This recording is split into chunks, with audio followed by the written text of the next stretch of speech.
عطاء اللہ شاہ بخاری رک گیا. پہلی قید پر انگریز نے 10 مربع زمین دینا. اتنی بات پر ہوم ڈپارٹمنٹ کا افسر آیا جیل میں کہ اتنا لکھ دو کہ میں آئندہ ایسی تقریریں نہیں کروں گا اور جو کر آیا ہوں اس پر مجھے کچھ ندامت ہے. جیل میں تھے ابا جی فرمانے لگے یہ کاغذ مجھے دکھاؤ. وہ بظاہر تو خوش ہوا. ابا جی نے اس کاغذ کو پھاڑنا شروع کیا. پھاڑتے پھاڑتے پھاڑتے پھاڑتے جب اس کے اتنے چھوٹے پرزے ہو گئے کہ پھٹنے کے قابل نہ رہا, اس پر تھوک پھینکا, زمین پر پھینک کر پاؤں سے رگڑا, کہا کہ یہ میرا جواب ہے, لے جاؤ. تو میں ہوتا شاید میں بک جاتا. ممکن ہے میں بک جاتا.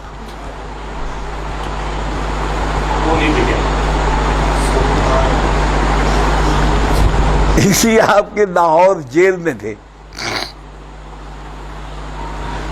گجرات بھی رکھا گیا ان کو, پنڈی بھی, ددھا رام کیس میں. وہ سکندر حیات نے بغاوت کا کیس بنایا جس کی سزا کم سے کم کالا پانی ورنہ سزائے موت. 2 مقدمے تھے. ابا جی فرماتے ہیں میں نے زندگی میں کبھی کشتے نہیں کھائے. جب مجھے یہ بتا, وکیلوں نے بھی کہا کہ شاہ جی اللہ ہی آپ کو بچا دے تو بچا دے, ورنہ حکومت نے یہ کام کیا ہے آپ کو پھانسی ہوگی. مان لگے کہ میں نے جیل میں خوب ورزش شروع کی اور میں نے وہاں کشتہ منگوا کے کھایا. میری صحت ایسی تھی کہ دیکھنے کے قابل. میں نے کہا اگر موت آ گئی ہے تو پھندے پر نحیف و ندار کمزور جسم سے نہ جاؤں. تختے پر جاتے ہوئے لوگ یہ نہ کہیں کہ ڈر گیا, کمزور ہو گیا, بیمار ہو گیا.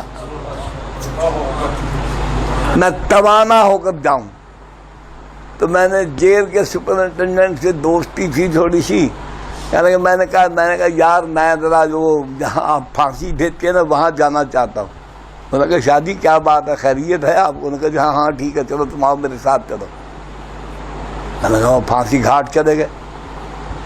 تو باتیں کر رہے تھے, میں بھاگ کے اوپر چڑھ گیا. وہ حیران کر لگا شادی کیا کر رہے, مجھے بھی مرواؤ گے؟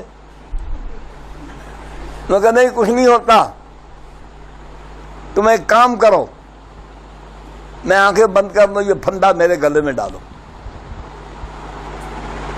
اس نے انکار کیا. میں نے خود ڈالا. فرماتے پھر میں نے اپنے دونوں ہاتھ پیچھے رکھے تو یہ بھی فرمایا کہ پھر میں نے اپنے یار کی طرف دھیان دیا تو میں نے یار کو مطمئن پایا.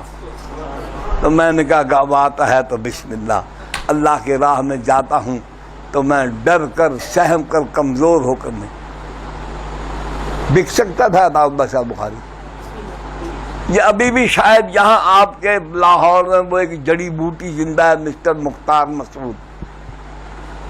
یہ سفیر بھی رہے ہیں ایران میں, ملتان میں ڈپٹی کمشنر تھے.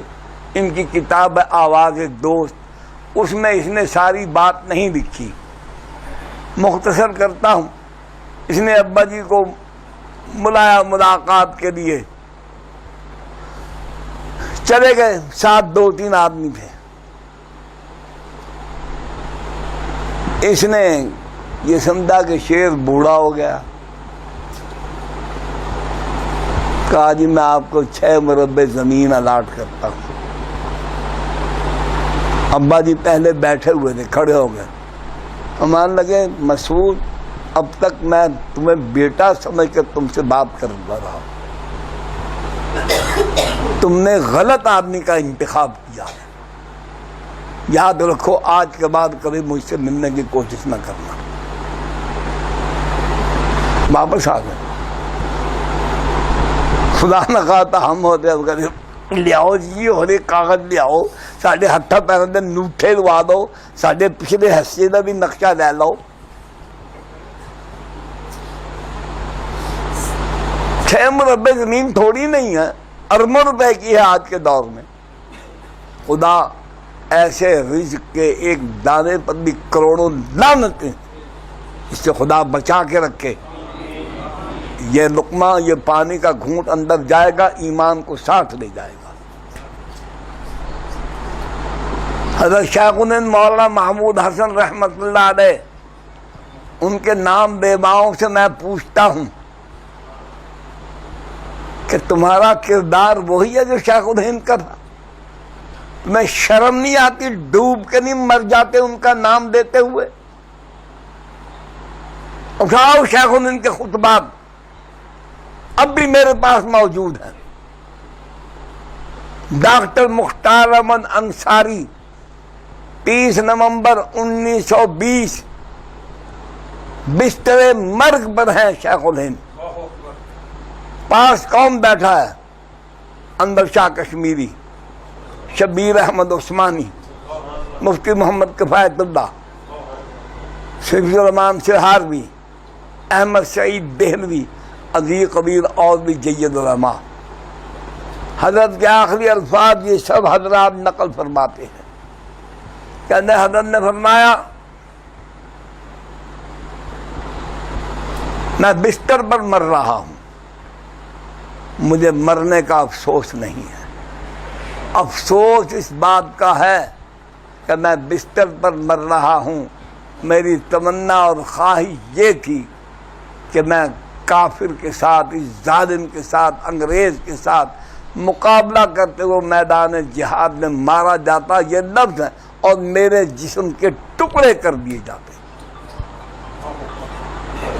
شیخ الہند اس زمانے کے کسی محل میں نہیں رہ سکتا تھا، انگریز سے مفاہمت نہیں کر سکتا تھا، یہ نہیں کہہ سکتا تھا کہ میں اس کے ساتھ مل کے ملک کے آئین کے اندر اسلامی دفعات کو میں کہیں سے شامل کروا دوں گا چلو مرلو کر کے۔ آ گیا اسلام، اگر ایسے آنا ہوتا تو آ چکا ہوتا۔ گلاس کو الٹا رکھو تو گلاس ہے، لٹا کے رکھو گلاس ہے، زمین پر رکھو گلاس ہے، جہاں بھی رکھو وہ گلاس ہے۔ پانی پینے کے لیے اس کا ایک ہی راستہ ہے، جو اس کا منہ بنا ہوا اسی میں پانی ڈالو گے، اسی سے پیو گے۔ تو دین کا طریقہ نہیں بدلے گا۔ ہم اپنی آسائشوں اور راحتوں کو قربان کرنے کو تیار نہیں۔ اس کو ہم نے فکر و تدبر اور حکمت کا نام دے کے اپنے پیروکاروں کو بے وقوف بنایا ہوا ہے۔ مراعات ہیں، جن مکانوں میں، جن کوٹھیوں میں، جن بلڈنگوں میں یہ رہتے ہیں، اس کے بعد آدمی دین کی محنت کی مشقت برداشت نہیں کر سکتا۔ آدمی 4-5 گھنٹے ایئر کنڈیشن کمرے میں بیٹھا رہے، فوراً باہر نکلنے کو جی نہیں چاہتا۔ تو جو دن رات وہیں رہیں، جن کا واش روم بھی ایئر کنڈیشن ہو، دین کے لیے تو والذین جاہدوا فینا لنہدینہم سبلنا۔ پھر عرض کرتا ہوں کہ اگر دین لانے کے لیے کوئی اور طریقہ ہو سکتا ہوتا تو جو اللہ تورات کے بعد انجیل، زبور یہ دیتا ہے، وہ قرآن کے بعد کوئی اور کتاب نہیں دیتا۔ نہیں ہے، وہی طریقہ چلے گا۔ جنہیں حقیر سمجھ کر بجھا دیا تو نے، وہی چراغ جلیں گے تو روشنی ہوگی۔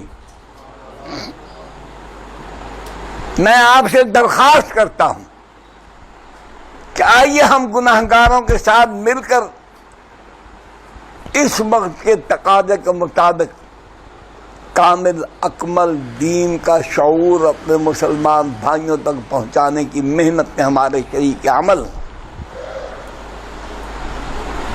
صرف یہاں مہینے کے بعد نہیں، میں چاہتا ہوں کہ یہاں تشریف لانے والے میرے بھائی نوجوان اپنے آپ کو اس کام کے لیے آمادہ کریں، اور شہر کے مختلف حصوں میں، پھر عرض کرتا ہوں، کوئی مسجد نہیں، کوئی اسپیکر نہیں، گھر کی بیٹھک، آپ کا ڈرائنگ روم، آپ کے گھر کا کچا صحن، جہاں 10, 15, 20 مسلمان آ سکتے ہیں، وہاں پر رکھیں۔ کام ہونا چاہیے۔ ویڈیو کے نیچے سبسکرائب کے بٹن